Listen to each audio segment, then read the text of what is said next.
அல்ஹம்துலில்லாஹ் அஷ்ஹது அன் லா இலாஹா இல்லல்லாஹ் வஹ்தஹு லா ஷரீக லஹு. போலனைத்தும் அல்லாஹ்வுக்கே, அந்த அல்லாஹுவை தவிர வேறு தெய்வங்கள் இல்லை என்று நான் சாட்சியம் பகர்கின்றேன். நாம் வழிபடக்கூடிய நம்முடைய இரட்சகராகிய அந்த கடவுள் அனைத்தையும் அறிந்தவராக இருக்கின்றார். அத்தகைய படைப்பாளருடைய வார்த்தைகளான அல் குர்ஆன் மட்டுமே மார்க்கத்தின் ஆதாரம் என்றும், அதை தவிர வேறு எந்த ஒன்றும் மார்க்கத்தின் ஆதாரமோ அடிப்படையோ கிடையாது என்றும் அல்லாஹ் நமக்கு ஒரு மிக உயர்வான புரிந்து கொள்ளுதலை, அறிவை வழங்கியிருக்கின்றார்.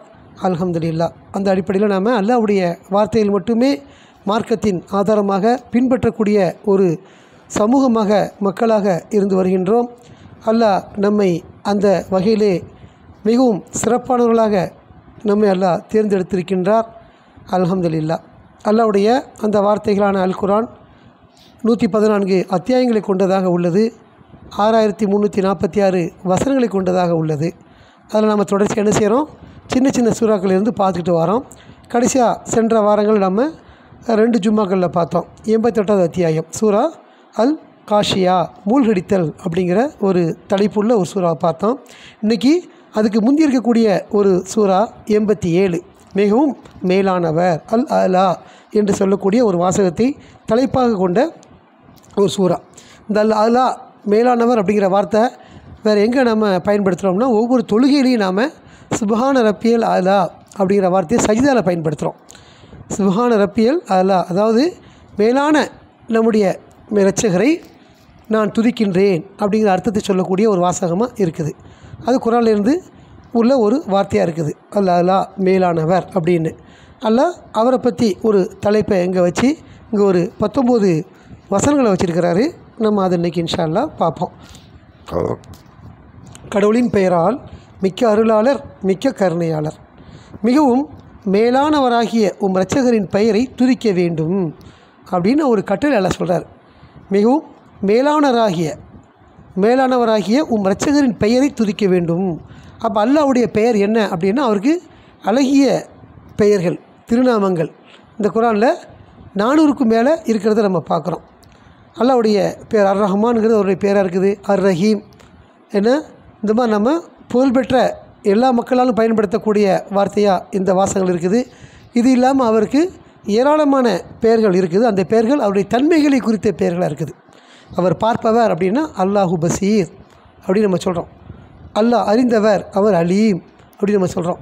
இப்படி நிறைய வார்த்தைகள் அவர் குறித்து இருக்குது. அந்த வார்த்தைகளை பற்றி அல்லாஹ் என்ன சொல்கிறாருன்னா, அந்த பெயரை கொண்டு துதிக்க வேண்டும்ங்கிறார்.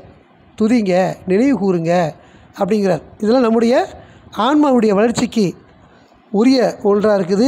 நம்முடைய மனதிற்கு மகிழ்ச்சி தரக்கூடிய வாசகங்களாக இருக்குதுங்கிறதையும் நமக்கு 13:28 சொல்கிறாரு. ஆக நாம் அதை அனுபவப்பட்டும் பார்த்துருக்குறோம். அல்லாஹ்வுடைய கட்டளையாக இருக்கிறத நம்ம செய்ய சொல்லி நாம் பார்க்குறோம். மிகவும் மேலானவராகிய உம் இரட்சகரின் பெயரை துதிப்பீராக. அப்புறம் அவரை பற்றி என்ன சொல்கிறாருன்னா, அவர் படைக்கின்றார், மேலும் உரு கொடுக்கின்றார் அப்படிங்கிறார். கடவுள் எப்படிப்பட்டவர் அப்படின்னா, அவர் ஒரு படைப்பாளராக இருக்கிறாரு. படைப்புனா என்ன, ஒவ்வொரு படைப்பும் இருக்குது. ஒரு படைப்பாளர்னு சொன்ன அன்றைக்கி எதுலேருந்துமே காப்பி பண்ணது கிடையாது. படைப்பு ஒரு மனிதனாக இருந்தாலும் சரி, ஒரு காற்றாக இருந்தாலும் சரி, ஒரு தண்ணியாக இருந்தாலும் சரி, எந்த ஒரு பொருளும் திடப்பொருளாக நம்ம கண்ணுக்கு தெரியக்கூடியதாக இருந்தாலும் சரி, கண்ணுக்கு தெரியாத ஒரு மின்சாரமாக இருந்தாலும் சரி, எல்லாமே ஒவ்வொன்றும் படைப்பாக இருக்குது. அவர் படைக்கிறார். எதுலேருந்து காப்பி பண்ணப்பட சொல்லவே முடியாத அளவுக்கு இல்லையா. மனிதனுடைய படைப்பு எல்லாமே காப்பி இருக்கும். ஒன்று பார்த்தா ஒன்று செய்வான். அதில் பாடல்லே பார்க்குறோம். விமானம், அதாவது பறவையை கண்டான் விமானம் படைத்தான். பறவை எப்படி பறக்குதுங்கிறத பார்க்குறான். அந்த டிசைனில் ஒரு விமானத்தை அப்படி வடிவமைக்கிறாங்க. அதை மாதிரி எதிரொலி கண்டான் வானொலி அமைத்தான்னு சொல்கிறது சொல்லப்படுது. பேசுகிறோம், ஒரு ஆளே இல்லாத இடத்துல, பொருள் இல்லாத இடத்துல நம்முடைய வார்த்தைகள் அதில் முட்டியும் போது ரிப்பீட் ஆகும். அப்போ அது எதிரொலி நம்ம சொல்கிறோம். இது எப்படி கேட்குது அப்படிங்கிறத கண்டுபிடிச்சி தான் என்ன செய்கிறாங்க, ஒரு பேசுனா வேறு இடத்துக்கு அதை கடக்க செய்ய முடியும் அப்படிங்கிற அறிவை பெற்று தான் வானொலி அங்கே செய்யப்படுது. அப்போ இதெல்லாம் என்ன அப்படின்னா, ஒரு காப்பியாக இருக்குது. மனிதனுடைய படைப்புகள் காப்பியாக இருக்குது. ஆனால் அல்லாஹ்வுடைய ஒவ்வொரு படைப்பும் எதுலேருந்து காப்பி செய்யப்படலை. அதுதான் அதில் உள்ள விஷயமே. படைப்பாளர் அப்படின்னா எப்படிப்பட்ட படைப்பாளர்னால், இல்லாமல் இருந்து படைக்கக்கூடியவராக அவர் இருக்கின்றார். இருக்கிறதுல படைக்கிறது படைப்பு கிடையாது, அது வேறு விஷயம். மனிதர் படைப்பது ஒன்றை பார்த்து ஒன்று செய்கிறது. இதுக்கு முன்னே எதுவுமே நமக்கு அதை பற்றி அறிவே கிடையாது, அதை பற்றி எதுவுமே தெரியாது. அப்படி ஒரு படைப்பு நம்ம படைக்கவும் இல்லை. ஆனால் அல்லாஹ்வுடைய படைப்பு இல்லாமையில் இருந்து படைப்பது. ஒரு தண்ணி இருக்குதுன்னா தண்ணி எதிலிருந்து படைச்சுன்னு சொல்ல முடியாது. ஒரு மின்சாரம் இருக்குதுன்னா அது எதிலிருந்து படைச்சு சொல்ல முடியாது.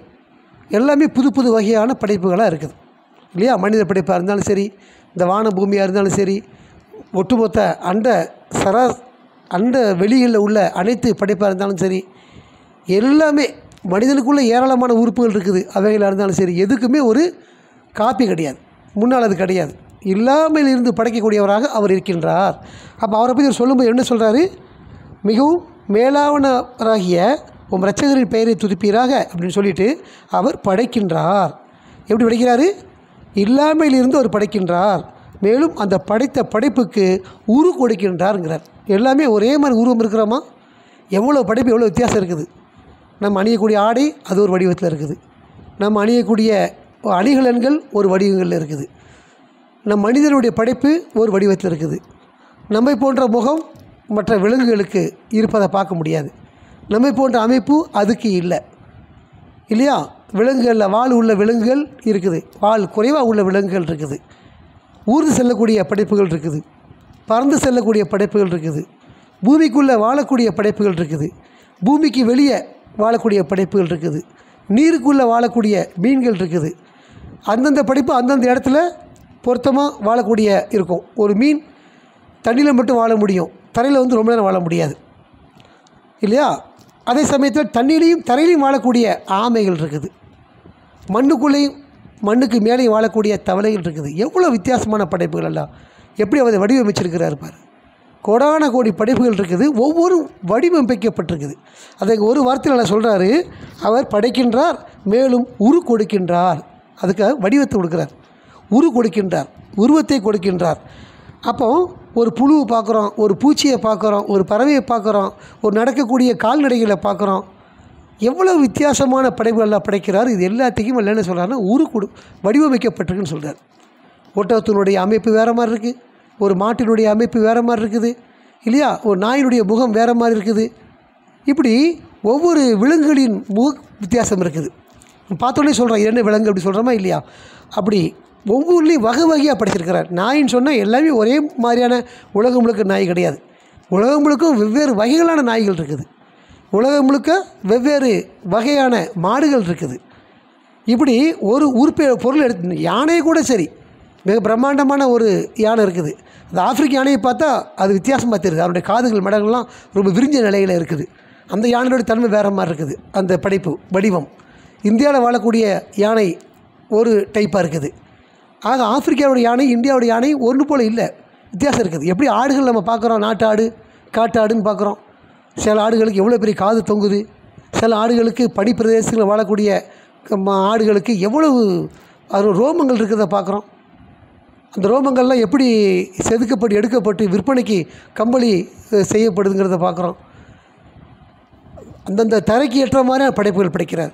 வெப்பமான பூமியில் அதுக்கு தகுந்த மாதிரியான உயிரினங்கள், வெப்பமில்லாத குளிர்ச்சியான பகுதியில் அதுக்கு தகுந்த மாதிரி உடலமைப்புகள் கொண்ட படைப்புகள், இப்படி ஏராளமான வடிவங்களெல்லாம் வழங்கியிருக்கிறாரு. அவர் படைக்கின்றார், மேலும் உரு கொடுக்கின்றார். அப்போ நம்ம அதெல்லாம் பார்த்து நம்ம கடவுளுடைய தன்மையை, கடவுளுடைய பலத்தை, சக்தியை, ஆற்றலை நாம் அதை பார்த்து நம்ம மெச்சுவோம். நம்ம அவர் துதிப்பதற்கு துதிக்க சொல்கிற எதுக்கு துதி சொல்கிறாரு? அவர் எப்படிப்பட்டவர்கள் நினச்சி துதிக்கணும். அவர் நீங்கள் மேலானவராக இருக்கிறார். நீங்கள் எதெல்லாம் பெருசு நினைக்கிறீோ அதெல்லாம் மேலானவர் தான். அதை அவர் படைத்தவர். அவர் ஒவ்வொன்றையும் படைக்கின்றார், அவைகளுக்கு அவர் உரு கொடுக்கின்றார், மேலும் அவர் வடிவமைக்கின்றார். உரு கொடுப்பதுங்கிறது வேறையாக இருக்குது, வடிவமைப்பதுங்கிறது வேறையாக இருக்குது. அவர் ஷேப் ஒன்று, வடிவமைப்புங்கிறது வேறு. இப்படி மேலும் வழி நடத்துகின்றார். அந்த படைத்த படைப்பு அப்படி சும்மா விட்டுறாமல் அது வாழ்வதற்கு ஏற்ப வழி நடத்துகின்றாருங்கிறார். தவளையை பற்றி நம்ம சொல்கிறோம், அது பூமியிலே வாழுது, பூமிக்கு உள்ளேயும் வாழுது. கல்லுக்குள் தேரைன்னு சொல்கிறாங்க, கல்லை உடச்சி பார்த்தா அதுக்குள்ளே தேரை இருக்கிறதா சொல்கிறாங்க. அப்போ தேரைக்குள்ளேயும் வாழக்கூடிய ஒரு படைப்பாக அந்த தவளை இருக்குதா இல்லையா? அது எப்படி உள்ளே பூந்துச்சுன்னு நமக்கு தெரியாது. தவளையை பொறுத்த வரைக்கும் நீரோட்டம் எப்படி இருக்குதோ அதுக்கு தகுந்த மாதிரி அவருடைய வாழ்க்கையை அமைச்சுக்கொள்ளும். நீரோட்டம் ஆழ்ந்து பூமிக்குள்ளே போச்சுன்னா அதுக்குள்ளே அது போயிடும். மண்ணுக்குள்ளே இருந்து தண்ணி இருக்கிற இடம் வரைக்கும் கீழே போயிடும். ஒரு மழை பெஞ்சு அந்த பூமியில் தண்ணி பெருகிடுச்சுன்னா அந்த தவளை மேலே வரும். நிறைய பார்க்குறோம், குளம் குட்டைகள் வீடு பக்கத்தில் நமக்கு தண்ணி தேங்கி இருந்துச்சுன்னா, மழை தொடர்ச்சியாக பேர்ந்து பூமியில் தண்ணி நிறைஞ்சிருச்சுன்னா அந்த தவளை எல்லாம் மேலே வந்துடும். மேலே வந்து ஒரே நைட்டில் பார்த்தா சத்தம் போட்டு கிடக்கும், கேமியா கேமியான்னு. அப்போயே தெரிஞ்சுக்கலாம் தவளைகளுடைய நீர்மட்டம் அதிகமாக இருக்குது. ஸோ அது மேலே வந்துருச்சு. எப்போ அந்த நீர் வற்றி வெயில் அடித்து அது பூமி காஞ்சிருச்சுன்னா அந்த தவளையை பார்க்க முடியாது. அப்போ அது எங்கே போச்சு? எல்லாமே மீண்டும் பூமிக்குள்ளே போய்டும். அது அப்படி அவர் என்ன செய்கிறார்? அதை வழி நடத்துகின்றாருங்கிறார். ஒரு தவளை பற்றி உள்ள உதாரணத்தில் சொல்கிறேன். இப்படி ஒவ்வொன்றுக்கும் அதை வாழ்வதற்கான வழிகளை அவர் நடத்துகின்றார். அப்படிப்பட்ட இரட்சகர் தான் நம்முடைய மேலான இரட்சகர்.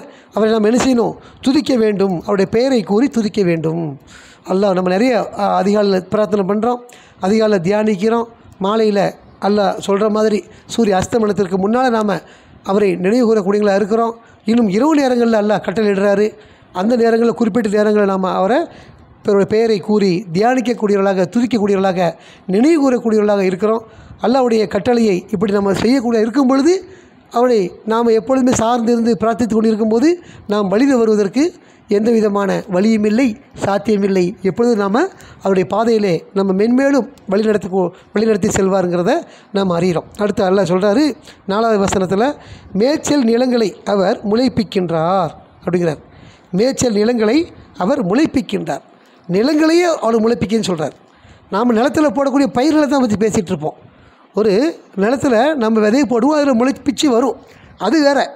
ஆனால் அவர் சொல்லும்போது மேய்ச்சல் நிலங்களே ஒரு உயிர் பிச்சா தான் நிலங்க முடியும். வெறும் சரல் மண்ணில் கூட விவசாயம் பண்ண முடியாது.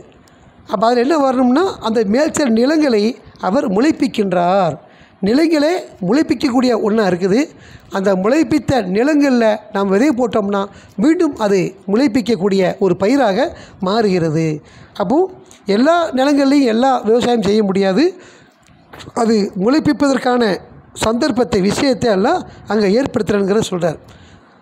பின்னர் அதனை லேசான வைக்கோலாக மாற்றி விடுகின்றார். முளைப்பித்த அந்த பயிர்களை நமக்கு லாபம் தந்துருச்சுன்னா, அது அறுவடை காலம் முடிஞ்சிருச்சுன்னு சொன்னால் நம்ம பெற வேண்டிய உணவுகளை, பயிர்களை, தானியங்களை பெற்றுக்கொண்டால் பிறகு அதை என்ன செய்யறா?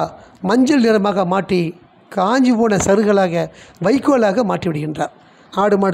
மாடு திங்கக்கூடிய வைக்கோலாக அது மாறுது. இதெல்லாம் இயல்பாக நடக்கலை, கடவுள் தான் ஒவ்வொன்றை செய்கிறாரு. ஒரு நிலத்தில் எல்லா நிலத்திலும் எல்லாம் வளர்ந்துருதா?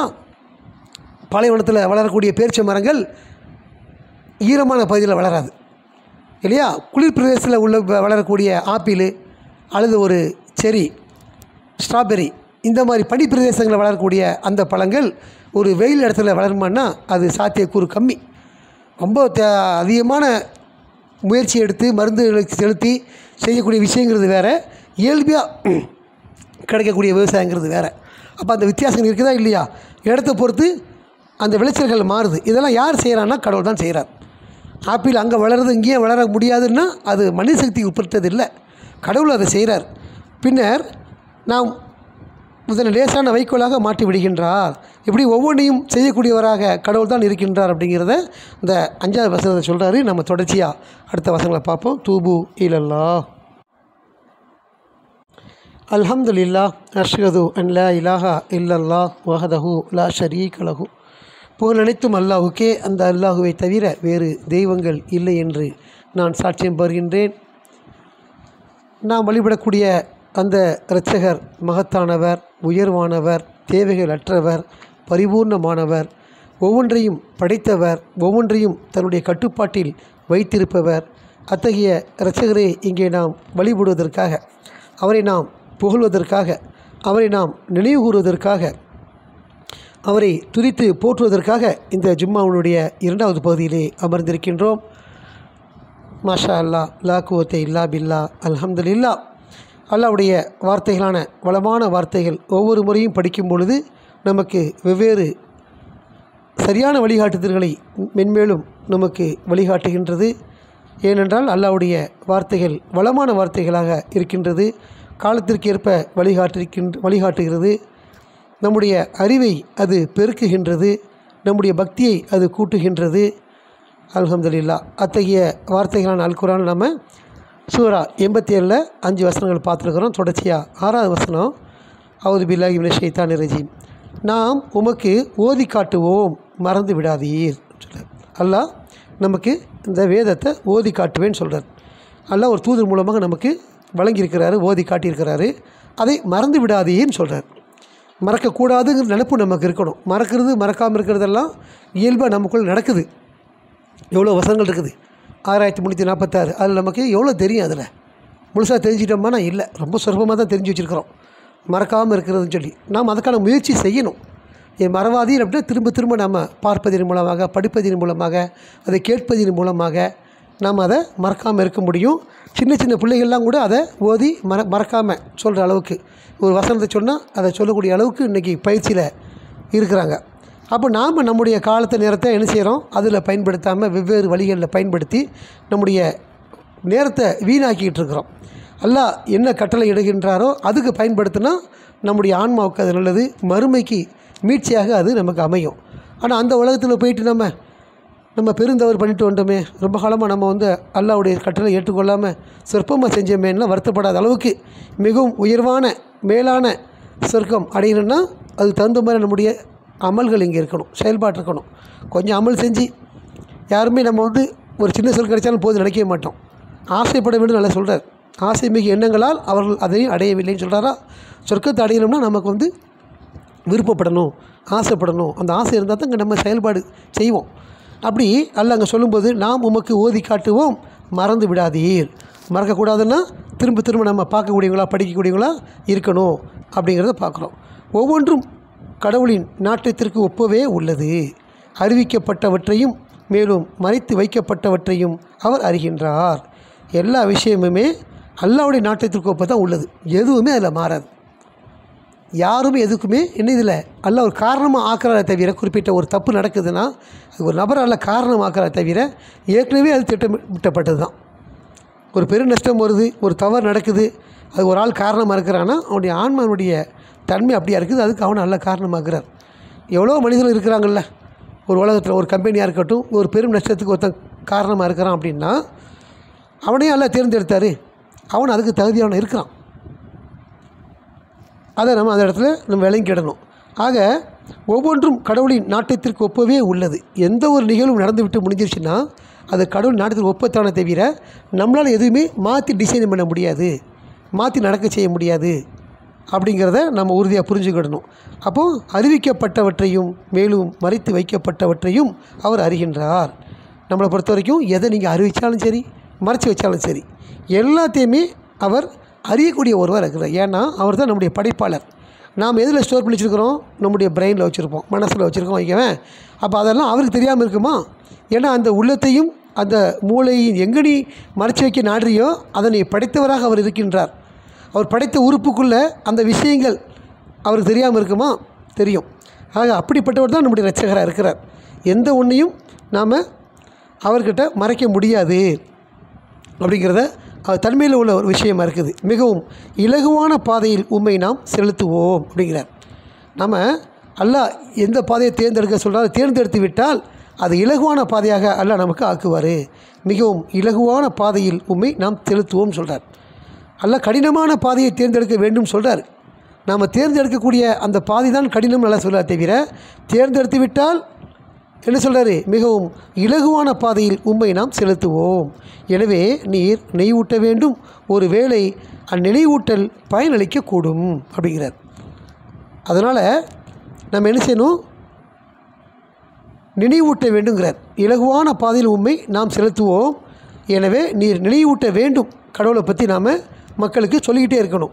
அந்த நினைவூட்டல் பயனளிக்கக்கூடும்.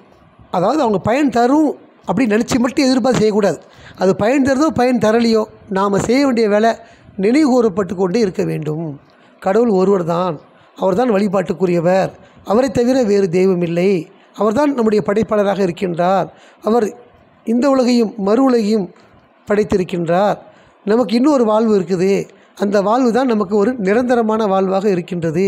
அந்த வாழ்விலே நாம் வெற்றி பெற வேண்டும் என்று சொன்னால் இங்கே நாம் கடவுளை மட்டும் வழிபட்டு இருக்க வேண்டும். அவருடைய தூதர்கள் கொண்டு வந்த செய்திகள் உண்மையானதாக இருக்குது, அவருடைய வேதம் சத்தியமாக இருக்குது, அற்புதங்களால் நிரப்பப்பட்டிருக்குது, அது மனித சக்திக்கு அப்பாற்பட்ட முறையில் இருக்குது. அப்படிங்கிற விஷயங்கள் நாம் மக்களுக்கு என்ன செய்யணும், சொல்லிக்கிட்டே இருக்கணும், பிரகடனப்படுத்திக்கிட்டே இருக்கணும். மிகவும் இலகுவான பாதையில் உண்மை நாம் செலுத்துவோம். எனவே நீர் நினைவூட்ட வேண்டும். ஒரு வேளை அந்த நினைவூட்டல் பயனளிக்கக்கூடும். நம்ம எவ்வளோ வார்த்தையில் பேசுகிறோம் கடவுளை பற்றி. நம்ம அதெல்லாம் பேசுகிறதுனால தான் நமக்கு அது பயனுள்ள ஒன்றா இருக்குது. எப்படி நமக்கு சொல்லப்பட்டு நாம் அது பயனடைஞ்சோமோ அதுவாக நாம் இன்னொருத்தர் சொல்லி அவரும் பயனடையக்கூடும். இவருக்கு சொன்னால் வேஸ்ட்டு, இவர் கேட்க மாட்டார், முடிவெடுத்து நம்ம விலகக்கூடாது. யார் கேட்டாலும் கேட்காட்டாலும் நம்ம சொல்ல வேண்டியது கடுமையாக இருக்குதுங்கிறத இங்கே நம்ம பார்க்குறோம். இதே வரலாறு நம்ம மோசஸுடைய வரலாறையும் பார்க்கலாம். ஃபிரௌன் பெரும் அல்லாஹ் சொல்லவே சொல்லார், கொடுங்கோலனாக இருக்கிறான்னு சொல்கிறார். ஆனால் அந்த கொடுங்கோலம் இருக்கிறதுனால அவனை விட்டு அவனை சொல்லாத, அவன் விதி நரகம்தான் அப்படி முடிச்சிட்டாரா? இல்லை, நீ சொல்லி ஒரு வேளை பயனளிக்கக்கூடும் அப்படின்னு தான் சொல்லி தான் அனுப்புகிறார். மூசா சொல்லும்போதே அல்லாஹ்வுக்கு தெரியும், ஆனால் அவனுக்கு தெரியும் அவன் நரகவாசி அப்படிங்கிறதெல்லாம். அவன் விதி மோசமானன்னு தெரியும், அவன் சொன்னால் கேட்க மாட்டான்னு தெரியும்.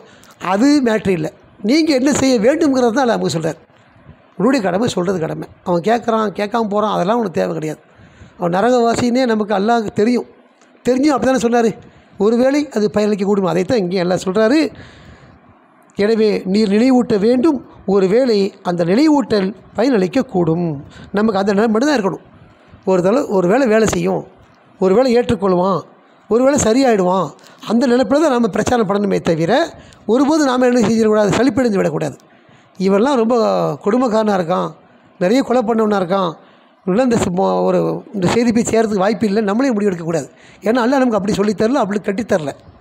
அவர் சொல்லும்போது ஒரு வேளை பயனளிக்க கூடும் தான் சொல்கிறாரு. அப்போ எந்த ஒரு நபராக இருந்தாலும் என்ன செய்யணும், நாம் நினைவு ஊட்ட வேண்டும்ங்கிற சொல்கிறார்.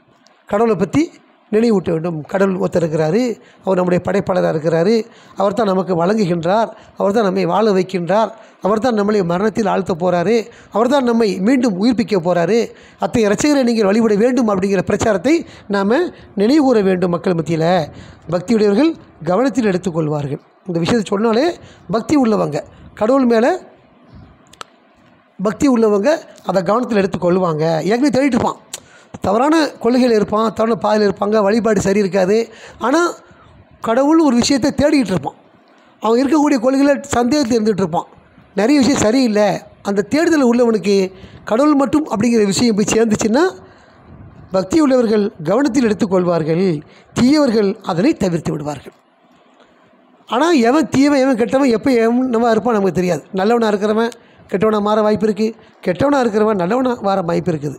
அப்போ யார் என்ன நம்மளால் கணிக்க முடியலைன்னு சொன்னால் நம்மளுடைய பணி ஒரே பணி நினைவூட்டு கொண்டு இருக்க வேண்டும் அப்படிங்கிறது தான். அப்போ அல்லாஹ் பக்தியுடையவங்களை பொறுத்த வரைக்கும் கவனத்தில் எடுத்துக்கொள்வாங்க, தீயவர்கள் அதை தவிர்த்து விடுவாங்க. ஆனால் யார் பக்தி உள்ளவன் யார் தீயவங்கிறதெல்லாம் நமக்கு தெரியாது. நம்முடைய ஒரே கடமை நாம் எடுத்து சொல்கிறது தான் அப்படிங்கிறத இந்த வசனங்கள்லேருந்து நம்ம கற்றுக்கொள்கிறோம். அதன் விளைவாக மாபெரும் நரக நெருப்பால் அவன் துன்புறுவான். யார்? தீயவனை பொறுத்த வரைக்கும். அதனை தவிர்த்து விட்ட ஒருவனை பொறுத்த வரைக்கும் அதன் விளைவாக கடவுள் ஒரு கட்டும் சொல்கிற விஷயம், தூதருடைய வருகையை சொல்கிறது, தூதர் சொன்ன விஷயங்களை சொல்கிறது, இந்த குர்ஆன் வாயிலாக அதனை நாம் எடுத்து சொன்னாலும் அவன் அதை தவிர்த்து விட்டால் அவனுடைய விதி நரகமாக இருக்கும். அதன் விளைவாக மாபெரும் நரக நெருப்பால் அவன் துன்புறுவான். நரகமே ரொம்ப கொடுமையானது. அது மாபெரும் நரகம் சொல்கிறார். நரகத்து பெரிய நரகம், எங்கேயுமே தப்பிக்க முடியாது, ஓட முடியாது, ஒளிய முடியாது. எங்கே பார்த்தாலும் நெருப்பு, எங்கே பார்த்தாலும் தணல், எங்கே பார்த்தாலும் கங்குகள், எங்கே பார்த்தாலும் ஜுவாலைகள், எந்த இடம் பார்த்தாலும் அடைப்பு. எப்படி வர்ணனைகள் எல்லாம் இங்கே செய்கிறாரு, அந்த மாதிரி மாபெரும் நரகம் அந்த நெருப்பால் அவன் துன்புறுவான். எப்படி இருக்கும்? சாதாரண ஒரு உடம்புல ஒரு பகுதியில் பட்டாலே நம்மளால் தாங்கிக் கொள்ள முடியலையே. ஒரு தீப்பெட்டி கொளுத்துனா, ஒரு பத்தி கொளுத்தும் போது அது விரலில் சூடு பட்டுச்சுன்னா, ஒரு சமையல் பண்ணும்போது ஒரு பாத்திரத்தை தெரியாமல் விரல் பட்டுச்சுன்னா எவ்வளோ கொடுமையாக இருக்குது. அது தீயால் ஏற்பட்ட எஃபெக்ட் தான். ஆனால் நேரடியாகவே நாம் ஒரு நெருப்பில் போய் உட்கார்ந்தோம்னா, அதில் ஒன்று காலை வச்சா, அதில் கையை வச்சோம்னா, அப்படிலாம் இல்லாமல் அல்ல என்ன சொல்கிறாரு, முழுமையாக அதில் போட்டு எரிக்கப்படுவார்னு சொல்கிறார். அப்படிப்பட்ட நெருப்பால் அவன் துன்புறுவான்கிறார். எப்படி இருக்கும் துன்பம்? அங்கே அவன் ஒருபோதும் சாகவும் மாட்டான், அன்றி உயிருடன் வாழவும் மாட்டான். நரகத்தை பொறுத்த வரைக்கும் அவன் துன்புற்று வழியால் செத்து போயிடுவானா அப்படின்னா இல்லை, அவன் கதை அங்கே முடியாது அப்படின்னு சொல்கிறார். அங்கே வாழவும் மாட்டான், சாகவும் மாட்டான், துன்புற்று கொண்டே இருப்பான். அங்கே வாழ்க்கையும் இல்லை, சாவும் இல்லை. அந்த மாதிரியாக நரக வாழ்க்கையை அல்லாஹ் அங்கே வச்சிருக்கிறாரு. அங்கே அவன் ஒருபோதும் சாகவும் மாட்டான், அன்றி உயிருடன் வாழவும் மாட்டான். தன் ஆத்மாவை மீட்டு கொண்டவன் மெய்யாகவே வெற்றி பெற்றவன் தான். ஆத்மாவை மீட்டு கொண்டவன்னா நம்ம எல்லா உடம்புலையுமே ஒரு ஆன்மா இருக்குது. நம்ம அதெல்லாம் அறிஞ்சிருக்கிறோம். எல்லாருக்கும் தெரியும் அந்த ஆன்மாவோட விஷயம். நம்ம முழிச்சிட்டு இருக்கும்போது நம்மளால் நிற்க முடியும். தூங்கும்போது நம்மளால் நிற்க முடியாது, சரிஞ்சிருவோம். ஏன்னா தூங்கும்போது நம்முடைய ஆன்மாவெல்லாம் கைப்பற்றதா சொல்கிறாரு. கைப்பற்றப்பட்ட வெற்று உடலில் நிற்காது, உட்கார்ந்து இருக்காது, படுத்தா படுத்த மாரி கிடக்கும். ஒரு நிலைமை தான் அதுக்கு. ஓடவோ நடக்கவோ என்ன செய்ய முடியாது, தூக்கத்தில் செய்ய முடியாது. தூங்கிட்டோம்னா ஆன்மா எடுக்கப்படுது. அப்போது நம்ம உடலுக்குள்ளே ஒரு ஆன்மா இருக்குது அப்படிங்கிறத நம்ம உறுதிப்படுத்தி கொள்கிறோம். அந்த ஆன்மாவை மீட்டுக்கொள்ளணும்னா சொர்க்கத்தையே நரகத்தையே அந்த ஆன்மா தான் அடைய போகுது. அந்த ஆன்மாவை அந்த ஆத்மா மீட்டு கொண்டவன் மெய்யாகவே வெற்றி பெற்றவன் ஆவான். இந்த உலகத்தில் வாழக்கூடிய கொஞ்ச காலத்தில், சொற்பமான உலக நேரத்தில், மறுமை எழுப்பப்படும் பொழுது கூட கேட்கப்படுது, எவ்வளோ காலம் தங்கியிருந்தீங்க? நாங்கள் ஒரு நாளோ அல்லது அதில் பாதியோ, கொஞ்ச நேரம்தான் அப்படிங்கிறாங்க. அப்போது அவ்வளவு சுருக்கமான இந்த வாழ்க்கை அந்த மறுமையில் கேட்கப்படும்போது நம்ம சொல்கிறோம். அப்படிப்பட்ட இந்த சொற்பமான வாழ்க்கையில் நாம் செய்யக்கூடிய காரியங்களை வச்சு தன் ஆத்மாவை மீட்டு கொண்டவன் மெய்யாகவே வெற்றி பெற்றவன். வெற்றி தான் நமக்கு தேவை. அது எப்படி பெற முடியும்னா ஆத்மாவை மீட்டுக்கொள்வதன் மூலமாக. அந்த ஆத்மா எப்படி மீட்டுக்கொள்ள முடியும் அப்படின்னா தன்னுடைய இரட்சகரின் பெயரை நினைப்பது, மேலும் தொடர்பு தொழில் கடைபிடிப்பதன் மூலம். தொடர்ந்து தொழுகக்கூடிய தொழுகை, தொடர்ந்து தொழுகை, தொடர்பு தொழுகை, கடவுளுடன் தொடர்பு கொள்ளக்கூடிய தொழுகை. கான்டாக்ட் ப்ரேயர் அப்படின்னு சொன்னால் கடவுளுடனான தொடர்பு கொள்ளக்கூடிய தொழுகை, தொடர்பு தொழுகை. அந்த தொழுகை கடைபிடிப்பதன் மூலமாகவும் தன்னுடைய இரட்சகரின் பெயரை நினைப்பதன் மூலமாகவும் நாம் என்ன செய்ய முடியும், நம்முடைய ஆன்மாவை மீட்டுக்கொள்ள முடியும். அல்லாஹ்வுடைய பெயர் அர் ரஹ்மான், அர் ரஹீம், அல் ஹக்கீம், அல் வாஹித், ஒருவர், நிகரற்றவர், அல்லாஹ் சமத், அப்படி நிறைய நம்ம வார்த்தைகள் சொல்கிறோமா இல்லையா? அந்த வார்த்தைகளை சொல்வதன் மூலமாக, நினைவுவதன் மூலமாக நாம் நம்ம ஆன்மாவை மீட்டுக்கொள்ள முடியும்னு அல்லாஹ் நமக்கு சொல்கிறார். உண்மையில் இந்த முதல் வாழ்வில் நீங்கள் மூழ்கி இருக்கின்றீர்கள். இதை பற்றி எவ்வளோ எல்லாம் எடுத்து சொல்கிறார், நமக்கு எவ்வளோ வசனங்களை சொல்கிறாரு. நீங்கள் என்ன பண்ணுறீங்க, அதை கவனத்தில் எடுத்துக்கொள்றதில்லை. இதெல்லாம் செஞ்சிங்கன்னா உங்கள் ஆன்மா மீட்சி அடைன்னு சொல்கிறாரு. அங்கே போய் என்ன செய்வோம், கதை சேதப்படுவோம். நாம் இதை சொல்லாமல் வந்துட்டோமே, செய்யாமல் வந்துட்டோமே, நஷ்டப்பட்டுட்டோமே, நிரந்தரமான ஒரு வாழ்வுக்கு நரகத்துக்கு வந்துட்டோமே அப்படின்னு வருத்தப்படுவோம். அதுதான் அல்லாஹ் அங்கேயே சொல்லித்தராரு, உண்மையில் இந்த முதல் வாழ்வில் நீங்கள் மூழ்கி இருக்கின்றீர்கள். அப்படி செய்யாதீங்க, இந்த உலகத்தில் மூழ்கி இருக்காதீங்க. கடவுளை கருத்தில் கொள்ளுங்கள், அவரோட பேரை நீங்கள் நினச்சி பாருங்கள், துதித்து பாருங்கள் அப்படின்னு நமக்கு சொல்கிறார். மறு உலகமோ மிகவும் மேலானதாகவும் நிலைத்திருப்பதாகவும் இருந்த போதிலும் நீங்கள் என்ன செய்கிறீங்க, இந்த உலகத்தில் நீங்கள் மூழ்கி இருக்கீங்க அப்படின்னு சொல்லி நமக்கு சொல்கிறார். அப்போது நாம் அந்த மறு உலகத்துக்கு போகிறதுக்கு முன்னாலேயே இந்த எச்சரிக்கையான வார்த்தைகளை சொல்லும் பொழுது நாம் தான் அங்கே என்ன செய்யணும், சுதாரிக்கணும், முன்னுரிமை கொடுக்கணும். நாம் சுதாரிக்காமல் வெறுமனை படிச்சுட்டு கடந்து போயிட்டோம்னா அங்கே போய் நஷ்டப்பட்டு ஒரு 5 பைசா பிரயோஜனமும் இல்லை. ஸோ நாம் இந்த உலகத்தில் நமக்கு கட்டளைகள் சொல்கிறாரு, அறிவுரை சொல்கிறாரு, படிப்பினைகள் சொல்கிறாரு. எல்லாத்தையும் நாம் அதை பார்த்துட்டு அதை உண்மையிலே நமக்கு தெரியாத அறிவும் கூட கடவுள் அறிந்தவராக இருக்கிறாரு, கற்றுக் கொடுப்பாருங்க அடிப்படையில் சொன்னதை செய்யக்கூடிய மக்களாக நம்ம இருக்கணும். தான் அப்படி இருந்தும் சொன்னால் நாம் ஆன்மா மீட்டுக்கொள்ளப்படும், மீட்சி அடைவோம். முந்தைய போதனைகளிலும் இது பதியப்பட்டுள்ளது அப்படிங்கிறார். ஏற்கனவே பல வேதங்கள் எல்லாம் வழங்கியிருக்கிறாரு. அந்த வேதங்கள் நிறைய போதனைகள் இருக்குது. அந்த போதனைகள்லையும் இந்த விஷயங்கள் எல்லாம் கடவுளை நினைவு கூற வேண்டும், உங்கள் ஆன்மா மீட்டுக்கொள்ள வேண்டுங்கிற விஷயங்கள்லாம் பதியப்பட்டிருக்குது.